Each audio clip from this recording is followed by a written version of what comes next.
Iran হুঁশিয়ারি দিয়ে বলেছে, ইসরায়েল যদি আবার আক্রমণ চালায় তাহলে তারা আরও শক্তিশালী এবং ধ্বংসাত্মক প্রতিশোধমূলক হামলা চালাবে।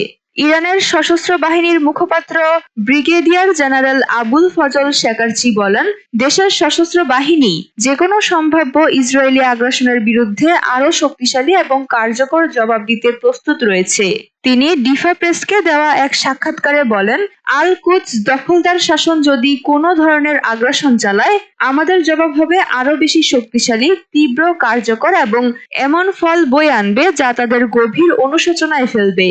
বিশ্বের বিশ্লেষকদের মতে ইসরায়েলের বিরুদ্ধে ইরানের বিজয় হয়েছে উল্লেখ করে শেকারচি বলেন, আমরা 12 দিনের যুদ্ধে বিজয়ী হয়েছি এবং জায়নবাদী শাসনের উপর কঠোর আঘাত এনেছি। তিনি আরো বলেন, আমাদের পাল্টা হামলার মাধ্যমে আমরা এই অপরাধী শাসনকে তাদের আগ্রাসন বন্ধে বাধ্য করেছি। শেকারচি বলেন, জায়নবাদী শাসন যদি আবার কোনো পদক্ষেপ নেয় তাহলে তারা শক্তিশালী প্রতিশোধের মুখোমুখি হবে।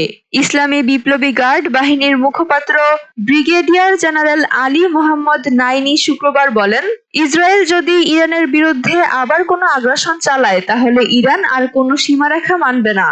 13 জুন ইসরায়েল কোনো উস্কানি ছাড়াই ইরানের উপর আক্রমণ চালায়। এই হামলায় ইরানের শীর্ষ সামরিক কমান্ডার, পারমাণবিক বিজ্ঞানী এবং অসংখ্য সাধারণ মানুষ নিহত হন।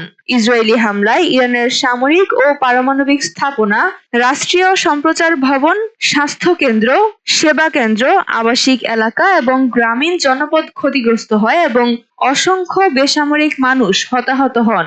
এই হামলায় 9 শতাধিক সাধারণ মানুষ নিহত হয়। এর প্রতিশোধে ইরানের সশস্ত্র বাহিনী এবং ইসলামী বিপ্লবী রক্ষী বাহিনী ট্রু প্রমিস 3 নামে একটি পাল্টা অভিযান পরিচালনা করে। এই হামলায় ইরান প্রথমবারের মতো তাদের নতুন প্রজন্মের দেশীয় ক্ষেপণাস্ত্র ব্যবহার করে।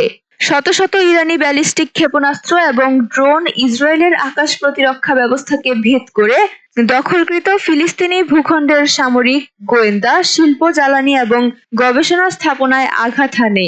24 জুন ইসরায়েল একতরফাভাবে তাদের হামলা বন্ধের ঘোষণা দেয়, যা যুক্তরাষ্ট্রের প্রেসিডেন্ট ডোনাল্ড ট্রাম্পের মাধ্যমে জানানো হয়।